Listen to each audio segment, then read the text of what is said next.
Welcome back, Beaver Nation, to another new exciting year of the Beaver Sports Show. I'm your host, Audrey Wiltz, and beside me is the very talented Alex Crawford. And new to the show this year, we've got sports analyst Jacob Nokes and former Beaver football player Jack Lomax. It's great to have all you guys here. Thanks for coming. Hey, thank you very much for having me back on. I'm very excited. I know Boone left some big shoes to fill. Yep. But I'm super excited and excited to work with the gunslinger down there and Jacob. It's going to be a good year. Yeah, I'm excited to be on the show. As being a first-timer, I'm excited to work with these guys, Jack and Alex, and of course you, Audrey. So awesome. Excited for the year. And I'm excited to be on. Hopefully I can bring some of what I know to the Beaver Roundtable. Awesome. Very cool. Well, great. Let's get started with the show. Well, it was a crazy week in sports for the OSU this week, where the Beavers hosted Washington State in front of an all-time record attendance at Reser Stadium. There was 46,579 fans in there. Here are the highlights.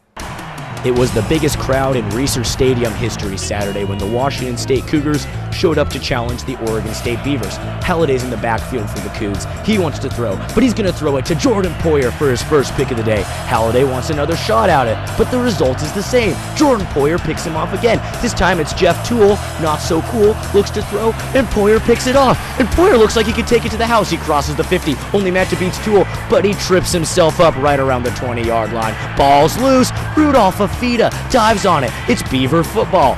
Tiandre Caldwell in the backfield for the Cougs, but Dylan Wynn says no siree. Bob Caldwell again. This time it's Scotty Crichton wrapping him up. And Tyler Anderson, the fullback's gonna bust this one up the gut to make the score 19-6 Beavs, and that would be the final in Reser as the Beavers win. All right, well, what a great win for the Beavers. They're now 10th in the nation according to the AP poll, which is the first time in the top 10 since 2002. The most valuable player this week was Jordan Poyer with 3 interceptions in the football game. Emily Etter got a chance to sit down with him for this week's Player of the Week interview. Hi, my name is Emily Yetter with the Beaver Sports Show, bringing you this week's Player of the Game. I got the opportunity to meet up with Jordan Poyer and talk about his success in this last weekend's game against Washington State. Let's see what he has to say. So you had a pretty impressive game last weekend against Washington State. You met your career best with 3 interceptions, 4 solo tackles, 1 in which yards were lost. Tell me, that's pretty impressive. You know, it was just, it was a good day. It was a fun day. My high school team came out. My parents were at the field. I was just seeing the field really well. And, I was motivated to make plays for my team. And when plays were there to be made, I made them. Must feel pretty good having your family there, huh? It's always good. They always come to the home games, come support me. And, my little brother came and his team came. And it's just a great atmosphere at Reser. It was sold out. I was excited to go. And, like I said, I was seeing the field really well. And, hopefully more plays are there to be made later on this season. Well, I know your fans are really impressed with even your team's defense work this year. What's changed from the past years? Just the attitude of our team. We're a lot more focused. We want to win. This last year, 3-9, it really hurt. We came together as a team last year after the game, after our last game, and said, think of this feeling right now. We don't want to feel like this next year. So in the off season, we really just went to work, and we really came together just as a unit, as a team, and that's exactly what we are. Yeah, everyone's noticed that you guys are really working as a team this year. You're ranked number 10 now. How do you feel going into this next week's game to play an unranked team, BYU? It's gonna be the hardest game that we've played all season. BYU is very physical, and it's a very hostile environment down there in BYU. So it's gonna be very physical. We've been preparing really well this week, and we're just gonna have to do everything that we've done so far, to get where we've at and just keep going with it. Yeah, I know that you guys have really improved on your defense, but BYU is known for having a really great defense. Do you think that's going to be a good challenge for you guys? It's definitely going to be a challenge, just offensively and defensively. With Sean out, Cody Vaz is going to have to step in, and our team has total trust in Cody. He's a great quarterback. I've seen him for 4 years now. He can do the job. And it's just going to be a matter of, how well we execute our assignments, and that's what it's going to come down to, and making plays. So right now you're in second place for the most interceptions, right behind a guy at Fresno State with only 4 games under your belt, and he's had 6. Do you think you can make it to the top and stay there this year? I'm just worried about, winning games. Obviously, interceptions, they'll come when they come, and, if I end up at the top, I end up at the top. I'd rather win games. If I get an interception and we lose the game, then, it doesn't mean anything. But, it'd be nice to be at the top, at the end of the year. And I'm just going to keep working on me and keep trying to get better and keep trying to get this team to keep going. And, the sky's the limit for us. So where do you see yourself after this season and finishing off school? I mean, you're a senior, so what's in store for you? Hopefully the next level. But right now I'm really focused on this team. I get asked that question a lot. I'm really focused on this team. These guys, we're all brothers on the team, and I don't want to look ahead at anything else. But finishing out this season that we've started off, so well. Be very disappointed, if we didn't make a bowl game. So really excited to see what we have in store the rest of the season, and I know our guys are going to come together, as a group, with Sean down and just play for our brothers out there. So you keep mentioning Sean being down. What's your guys' strategy for this weekend's game? Nothing different. We're nothing different at all because we expect Cody to come in there. And, like I said, Cody's a great quarterback, and our whole team has full trust in him. He's been in the system a long time. He studies behind Sean and behind Cass last year. And, this is the moment that he's been waiting for his whole entire year, or his whole, since he's been at Oregon State. And so he's going to be ready. He's going to prepare like crazy. And, I'm excited for him. I'm excited to see what he does, and I'm excited for him to lead us to victory. Okay. Well, I know that you're a big role model for a lot of players out there, and you've done your deed here at Oregon State playing as one of the best in the nation's cornerbacks. How does it feel to be nationally known? It's kind of surreal, coming from where I'm from. I came from a small town.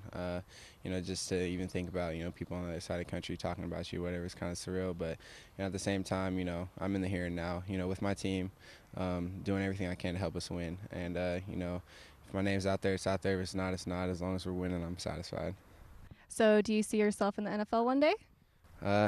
That's a good question. I would like to hope so. I like to hope so. Definitely gonna finish out the season strong, and just see where that takes me. Well, thank you. I'm really excited to watch the rest of the season and wish you guys the best of luck. Thank you. Well, there you have it, the inside scoop on Jordan Poyer. Tune in next week for next week's Player of the Game. I'm Emily Yetter with the Beaver Sports Show. Back to you. Thank you, Emily. Now let's go to Logan McGinnis for the breakdown of other Beaver sports that happened this week.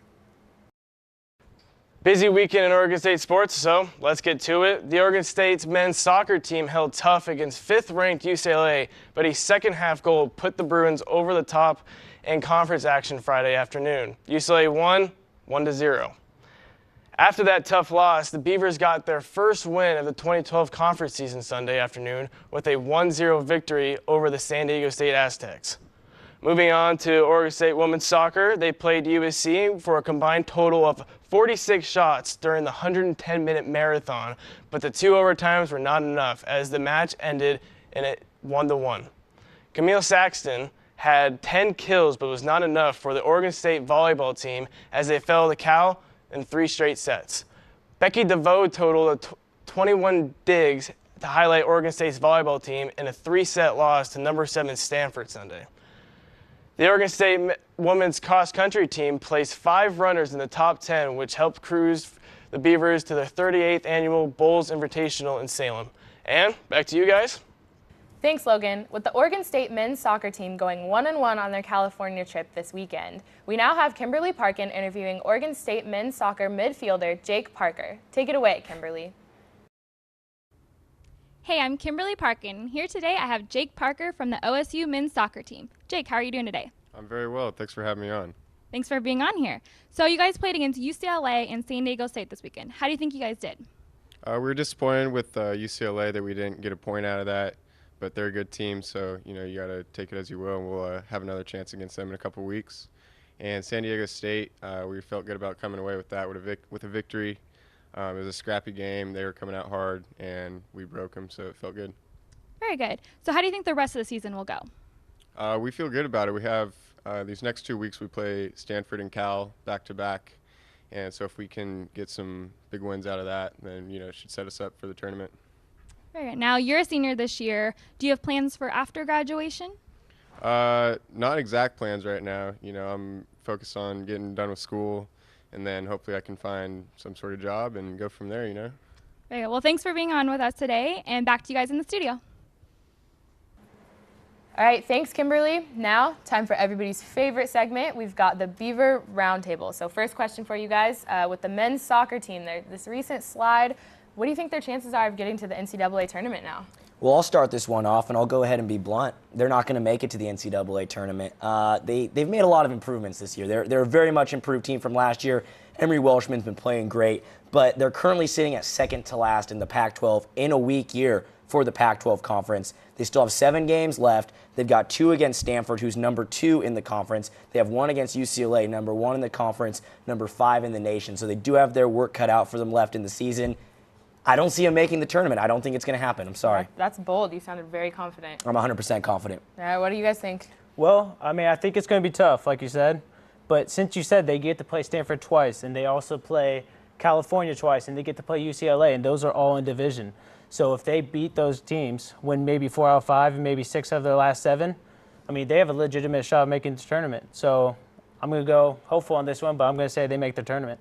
All right. Well, I'm going to have to agree with Alex a little bit, but I'm going to have to say that it scares me to look back on last year and see a UW team, a Washington team that went 12-4, second place in our conference, and didn't get a bid for the tournament. That could be us this year at 12-4, and we might not make the tournament just by that record. If that's anything to say for it, I just don't see it. I don't see it happening this year. No, you make a great point, Jack. It's going to be really hard for this team to even get second in conference. And if they do, they're not even guaranteed a berth in the postseason. And it's a very weak year for the Pac-12. Jacob, you're hopeful. I like it, but you have too many what-ifs in your statement, and they're not going to make the tournament. Hey, I got the Beaver juice, so I'm hopeful, and I think it's going to happen. Let's win 6 of the last 7. Let's get to the tournament. All right, well, we've got the next question for you guys. This is a loaded question. I know everybody's talking about it right now. What is the biggest difference you guys see from last year's football team to this year's football team? Now, I know we've had some recent issues that you guys are probably going to touch on, but really looking team to team, last year to this year, what are the biggest differences? Well, there's a lot of things I could say about this year's team compared to last year's team. I mean, we've already won more games, 4 games into the season, than we did all of last year. Of course. We're number 10 in the nation. We're in the top 10 for the first time since 2002. So there's a whole lot of differences, but I think the number one thing that stands out to me between this year's team and last year's team is the leadership. Last year, when I look at the squad, I don't see any leaders on the team. Yeah, you can point at Fromm. Was he a leader? Maybe. Was James Rogers a leader? Maybe. But there's no clear-cut leader on the team. This year you have Jordan Poyer, you have Marcus Wheaton stepping it up in the offseason, really pushing guys in practices, pushing in offseason workouts, and pushing this team to become the team that they have become this early in the season. So it's leadership for me. Leadership, what do you guys got? Well, I mean, the play of Mannion has been great throughout the season, but I have to go defense. If you looked at our defense last year compared to this year, it's been amazing. I mean, you have Jordan Poyer as your captain on defense with Reynolds as shutdown corners. You also have Scott Crichton and Dylan Wynn on the side, and you also got DJ Welch and Michael Doctor in the middle. And them as a unit is like our backbone to our team. And they've just been critical. You can look at the Wisconsin game where they were just all defense and we had no offensive flow throughout the whole entire game, and they constantly stepped up. Or you can look at the Washington State game where we had 4 interceptions, 3 from Poyer, and every time we've called our defense, they've stepped up for us. So I have to say the defense. Well, obviously our defense has been great. Sean has matured as a quarterback. Jordan Poyer's playing awesome, but I'm going to have to go out on a limb and say that the play calling is the biggest difference this year. You look at Coach Riley, some would say that he might have been on the hot seat this year. Now he's taking the reins and calling his own plays. You look at last year, you see a lot of throws on 1st and 10, which can lead to then 2nd and long and leads to 3rd and long. And as a play caller, you don't really have a lot of options there. This year, we're seeing Storm get 4 or 5 yards on 1st down. That leaves 2nd and short, and then 3rd and short. Your whole playbook is open when those situations come, and that's just what Riley's taken advantage of, and I think that's the biggest difference this year. I have to agree with both you guys. I think you guys both make very valid points, and especially, the whole play calling issue. I like this run-first mentality. That's the kind of mentality the Beavers had back when they were making bowl games on the reg, so I'm glad we're back to that. Yeah, I think that, I think you all have very valid points. I think the leadership was critical, Alex. I think that they definitely needed that. But play calling, defense, I am so excited about our defense this year, and I think that's really, going to save us. You guys want to talk about Mannion? What's going on right now? I mean, we've got some controversy over that, Cody Vaz, Sean Mannion, but what do you guys think about the whole situation? You still hopeful? You got the Beaver juice still? Yeah, I'm very confident. I think we should all keep drinking the Beaver juice because Cody Vaz is a guy that I think can step into this role and do just fine. And we'll find out Saturday, but I think he's got the tools. He knows Mike Riley's offense. He's a 4th-year junior. So I think he's going to do just fine. Yeah. See, I'm not going to lie. I'm a little worried because we haven't seen this guy since freshman year, and he hasn't thrown a touchdown pass since senior year of high school. So he's going into a hostile environment at BYU, and he's expected to become the starter when he hasn't even played a starting snap with the starting guys. So I'm a little nervous for him, but I hope he can pull it through. Yeah. You know, I think Cody's a great player. I think our defense will carry us this next game. You know, he's obviously going to be a little rattled, but I honestly think Cody can handle it. And, you know, Cody learns from Sean. Sean learns from Cody. They both get the same reps in practice, and we'll see it on Saturday for sure. Awesome. Well, final question. You guys, we've got what is the key to the game? We kind of just touched on that a little bit, but BYU, what's going on there? What is the number one key thing our football team needs to do this weekend? I'll start this one off. I think the number one key thing that our football team needs to do going into the weekend is control the football, control the clock, and limit mistakes. I mean, I know that's three things. That's kind of an all-encompassing statement. Answer. Well, they just need to have the ball Have in their control. hands and control. We're coming up against BYU, number one rushing defense in the nation. Oregon State's coming in number one in time of possession, but we have a new quarterback, so there's that question.